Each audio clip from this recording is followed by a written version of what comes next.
Hello, Brad. Hello! Come to York and get a lot more lunch for a lot less money. Never seen a place like Showbiz Pizza. Remember Woolworths, where a quick bite felt like a treat? Or B. Dalton, the book haven for readers everywhere? What about the vibrant merry-go-round, the ultimate fashion stop for teens? These iconic stores once defined mall culture, but are now just memories. Join us as we look at 25 forgotten mall stores that no longer exist today. Woolworths was established in 1879 by Frank Winfield Woolworth as one of the first five and dime stores. It became a cultural phenomenon when it introduced its iconic lunch counters in the 1920s. These counters served classic American meals like sandwiches, pies, and milkshakes, making them a go-to spot for a quick, affordable meal. People love gathering there for casual meals. We're working hard to give our customers the most efficient checkout experience they can. No more barriers, opening up the entry to our store and providing access to our fresh food department. The smaller 100-litre trolley, this is what our customers are looking for. And it became a vital part of the shopping experience. By the 1960s, Woolworths was thriving in malls across the country. However, as fast food chains gained popularity and consumer habits shifted, Woolworths couldn't keep up. The chain began losing relevance and struggled financially. By 1997, it closed its remaining stores, marking the end of an era. Despite its closure, Woolworth's lunch counters are remembered as a piece of American retail history. So, how did a mail-order catalog turn into one of the most popular mall stores? Let's find out. Montgomery Ward started in 1872 when Aaron Montgomery Ward introduced the revolutionary idea of mail-order shopping for rural Americans. By 1926, the company opened its first retail store, blending shopping with dining in its in-store food courts. These courts served affordable meals to busy shoppers, becoming a staple in malls by the mid-20th century. Fight high food prices with Ward's Deluxe Upright and Chest Freezers, now $40 off, with adjustable cold control, safety locks, and removable baskets. Montgomery Ward was beloved for its wide selection of products and convenient dining options. However, the rise of discount giants like Walmart and the shift toward online shopping created significant challenges. The chain stopped producing its iconic catalogs in 1985 and eventually filed for bankruptcy in 1997. By the late 1990s, all stores had closed. Today, Montgomery Ward survives as an online brand, but its food courts and mall stores remain a nostalgic memory for many. KB Toys, originally called Kaufman Brothers, was founded in 1922. It started as a candy business, but shifted to toys in the 1940s. By 1959, its first toy store opened in Connecticut, and it became a must-visit spot for families in malls across the U.S. KB Toys was famous for its bright displays and shelves filled with the latest action figures, dolls, and board games. Tired of all the noisy and bright plastic toys your child is so fond of? Is the Pokemon craze making you crazy? Looking for a toy that will work even if the power does go out on December 31st? Well, how about buying some of the classic toys, the ones that you played with as a child? They're still popular today and probably will be way into the millennium. It brought joy to countless children and was often the highlight of mall trips. However, by the early 2000s, competition from larger stores like Walmart and the rise of online shopping hurt its sales. KB Toys filed for bankruptcy in 2004 and ultimately shut down in 2009. While its stores are gone, its memory lives on in the hearts of those who grew up shopping there. What made Kinney Shoes the go-to spot for affordable footwear in its prime? Let's take a walk through its story. Kinney Shoes was founded in 1894 by George Ramonta Kinney to provide affordable footwear to working-class families. By the 1920s, it had expanded to hundreds of locations. It became a prominent name in malls during the 1960s when Woolworth purchased the brand. Kinney Shoes was known for its blend of quality and affordability, offering everything from casual shoes to athletic footwear. In the 1970s, it launched Foot Locker as a subsidiary, catering to the growing demand for athletic shoes. Hello, America! Americans, stop dragging your feet. Wear kitties when you're going to go out on a date. Look great. But do you know your feet need a little love? Kitty knows. What an agonizing, enterprising, hard kind of day you spend working overtime. You! Ribbit small. You! When you need shoes for it all, I say comfort and stuff. Despite its early success, competition from emerging discount and specialty stores began to take its toll. Declining sales and shifting consumer preferences led to the closure of all Kinney shoe stores by 1998. Though gone, it's remembered as a pioneer in affordable and accessible footwear. G.C. Murphy was established in 1906 by George Clinton Murphy in Pennsylvania. Known for its five and dime concept, the store quickly grew into a beloved chain. Its in-store lunch counters, offering hot dogs, burgers, and soda at budget-friendly prices, were especially popular during the Great Depression. These counters provided affordable meals for families while also serving as social hubs. By the 1970s, G.C. Murphy operated over 500 stores, many of which were in malls. However, changing retail trends and increasing competition from larger discount stores created challenges. In 1985, it was sold to Ames department stores, and by 2002, all locations were closed. Despite its decline, G.C. Murphy remains a cherished memory for those who frequented its stores and enjoyed its low-priced, family-friendly offerings. Love books? This store was every reader's dream come true. Let's flip through the pages of B. Dalton. B. Dalton Bookseller opened in 1966, bringing a cozy and exciting bookstore vibe to malls. Founded by Bruce Dayton, it quickly became the go-to spot for readers craving the latest hardcover and paperback releases. With over 700 stores at its peak, it created a perfect escape for book lovers in bustling malls. People love browsing its shelves, finding everything from bestsellers to niche gems. But as big box stores and online retailers rose, B. Dalton struggled to keep up. By 2010, the last stores closed, leaving behind cherished memories of leisurely mall trips filled with books and coffee. Till the Real Thing comes along. A novel by Iris Rayner Dart about a woman who'd stopped hoping for a happy ending, but found one anyway. For him, Stephen Sommers' Favorite Son, a political thriller that opens explosively on the Capitol steps and never lets up. Walden Books was established in 1962 and was a mall favorite for bookworms. With its first store in Pittsburgh, it became a pioneer in accessible book retail. Offering everything from novels to school supplies, Walden Books made reading cool and convenient. Its preferred reader program, Loyalty Program, became a hit with frequent shoppers. By the 1980s, it had over 1,000 stores, making it a literary hub. However, rising competition from superstores and the digital age led to its decline. By 2011, the chain was history, but its name still brings a smile to those who grew up browsing its aisles. Teens adored its bold style and lively vibe. So, why did Merry-Go-Round's ride come to an end? Let's see. Merry-Go-Round was the ultimate fashion destination for teens in the 1980s. It was founded in 1979 and specialized in trendy, vibrant clothing that screamed individuality. Teens loved its edgy vibe, and with popular brands like Z Cavaricci making it the coolest spot of them all. Its flashy ads and loud music added to the energy, creating a shopping experience. However, the store failed to evolve with changing trends. By the mid-1990s, it faced bankruptcy, and in 1996, the ride was over. Still, it remains an unforgettable slice of mall culture for those who shop there. Chess King launched in 1968, catering to young men looking for bold, trendy styles. Known for its bright colors and cutting-edge designs, it was a fashion hotspot in malls across America. Guys from the ages of 12 to 20 loved the mix of casual and flashy, with Chess King defining 1980s youth culture. But as trends shifted in the 1990s, its appeal faded.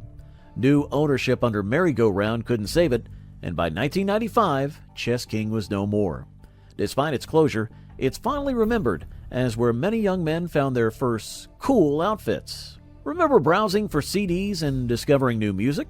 Let's rewind to the days of Camelot Music. Camelot Music, founded in 1965, was a music lover's paradise. Located in malls, it sold vinyl records, cassettes, and CDs, drawing crowds with its electric atmosphere. Customers loved flipping through albums and discovering new artists. In the 1980s, it had nearly 300 stores and was a leader in music retail. But the digital music wave hit hard, and Camelot couldn't keep pace. After merging with other brands, most locations were rebranded or closed by the early 2000s. For those who spent hours browsing Camelot's aisles, it remains a cherished memory of music discovery. Sam Goody launched in 1951 in Manhattan, selling records and quickly becoming a music retail giant. Its stores, often found in malls, were the go-to spot for vinyl, cassettes, and CDs.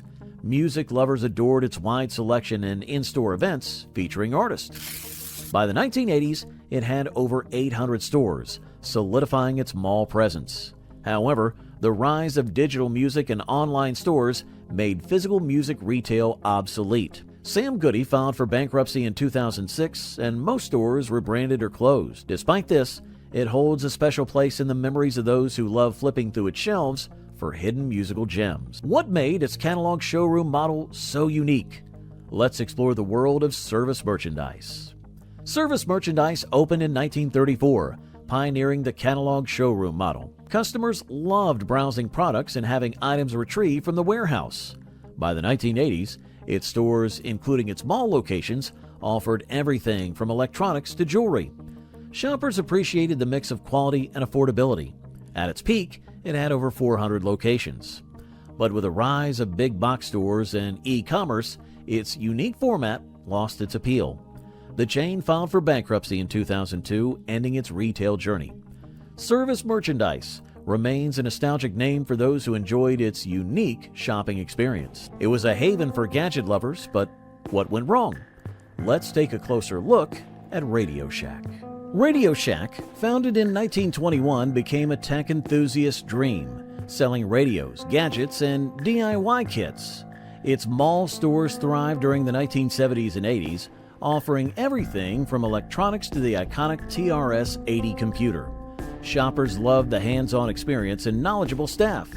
However, competition from online retailers and big box stores hit hard. After multiple bankruptcies, most Radio Shack stores closed by 2015. Though its presence had faded, the name still sparks fond memories for those who explored its aisles in search of the latest gadgets. Orange Julius started in 1926 with its creamy, frothy orange drink. It quickly became a refreshing favorite at fairs and later malls. By the 1980s, it was a staple food court spot, serving fruity drinks and light snacks. Shoppers loved its unique beverages, making it a go-to for mall goers needing a pick-me-up. But competition from newer chains reduced its popularity. Many locations closed, though it survives within some Dairy Queen stores. For many, sipping an Orange Julius still brings back memories of carefree mall days. Remember the bright, colorful world of preteen fashion? Let's revisit the Limited 2. The Limited 2 debuted in 1987, catering to preteen girls with fun, trendy fashion. Its bright stores and malls became a haven for young shoppers. The brand was known for colorful clothing, quirky accessories, and interactive store experiences. At its peak, it had over 500 stores. However, financial struggles led to a rebranding as Justice in 2008. The Limited 2 name recently resurfaced with a nostalgic collection, but no longer has standalone stores.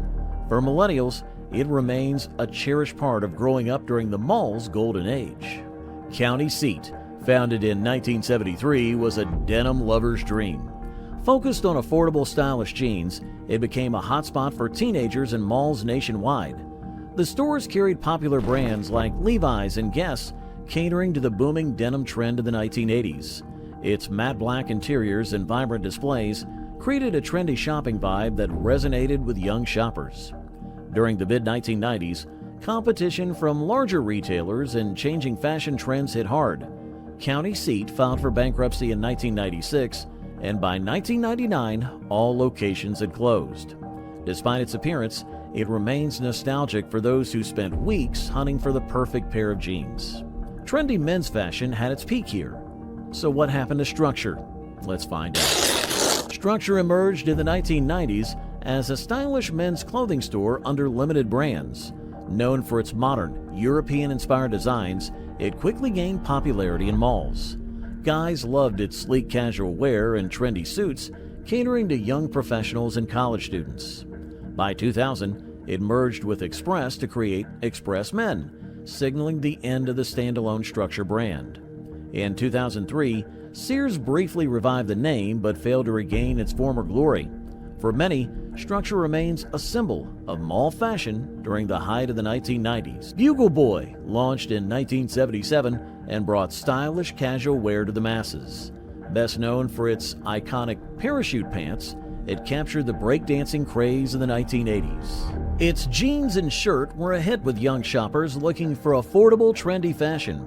By the 1990s, the brand was thriving, but Bugle Boy struggled to stay relevant as taste changed. Financial troubles led to its bankruptcy in 2001, and the brand disappeared by 2018. Bugle Boy lives on as a nostalgic reminder of bold fashion choices and the mall culture of the 1980s. Elegant shopping and dazzling displays. Why did Famous Bar disappear?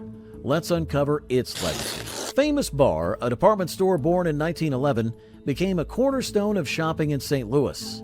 Its flagship location dazzled customers with elegant holiday displays and top-notch customer service. It offered everything from clothing to dining, making it a true one-stop destination. By the 1980s, it expanded into malls, continuing its legacy. However, mergers and competition with national chains eroded its presence. In 2006, it was absorbed into Macy's, and the Famous Bar name vanished. For locals, it remains a cherished memory of shopping and style. Aladdin's Castle, launched in the 1970s, was a mall arcade wonderland. Kids and teens flocked to its vibrant spaces filled with games like Pac-Man and Space Invaders.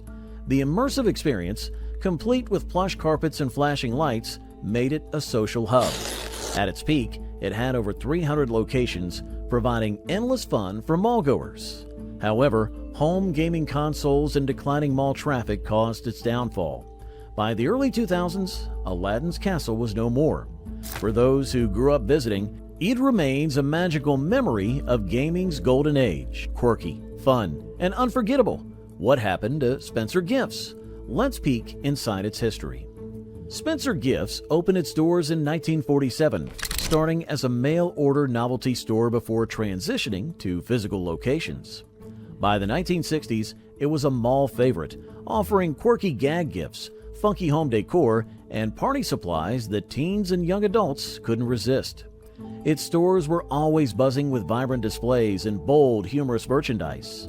Spencer Gifts became a cultural phenomenon, appealing to anyone with a sense of humor and love for unique finds. By the early 2000s, declining mall traffic and competition from online retailers began to impact its success. Although Spencer's rebranded and remains operational in select malls and online, many iconic locations have closed. For those who shop there, Spencer Gifts represents a time when malls were brimming with energy and a little mischief. Discount shopping at its best. But what led to Zayre's end? Time to explore its journey. Zayre, founded in 1956, was one of the earliest discount department stores offering affordable essentials to families. Its name meant very good in Yiddish and perfectly matched its budget-friendly approach. Zayre sold everything from clothing to electronics, drawing in shoppers with low prices and a no-frills shopping experience.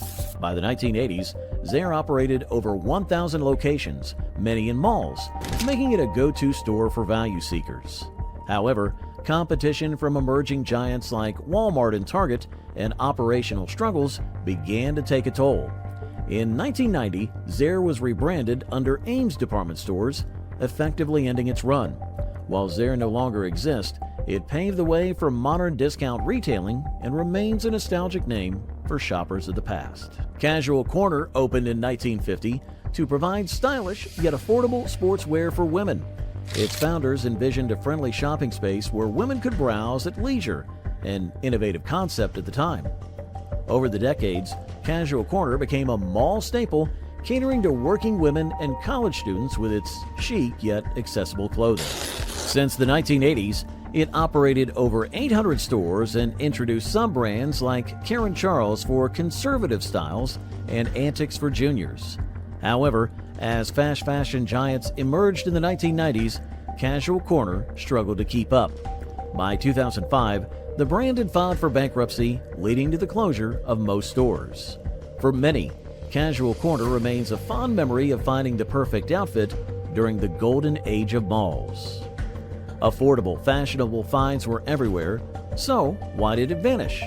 Let's uncover Hit or Miss's story. Hit or Miss launched in 1983, bringing discounted women's fashion to malls and urban areas.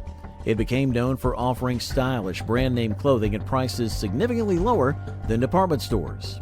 Shoppers loved its wide selection, from casual wear to more polished looks, making it a versatile and budget-friendly option. Hit or Miss operated numerous stores at its peak, drawing in customers who appreciated the thrill of finding fashionable bargains. However, as the retail landscape changed, competition from fast fashion brands and online retailers grew fierce. Despite efforts to revitalize the brand after being acquired in 1999, Hit or Miss couldn't regain its foothold.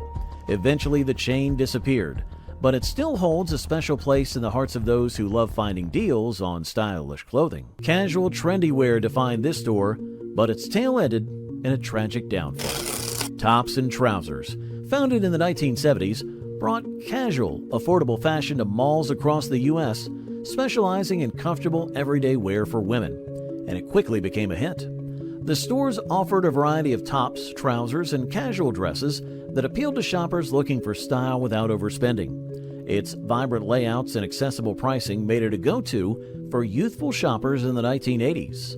However, as competition from bigger retailers offering similar styles grew, Tops and Trousers began to lose footing. By the 1990s, the store struggled to keep up with evolving trends and changing consumer preferences.